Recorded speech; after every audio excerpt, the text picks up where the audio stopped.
Okay, this is a 2000 Chevy Venture.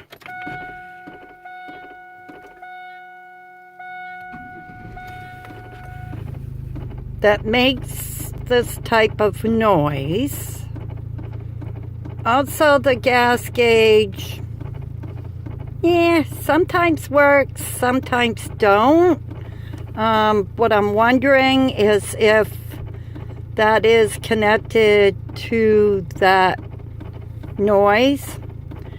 Once the speed is up over, say, 50, the noise is less. I'm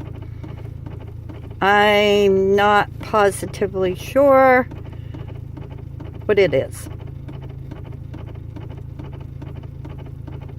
Had an oil change before I bought it. The man that I bought it from did not know.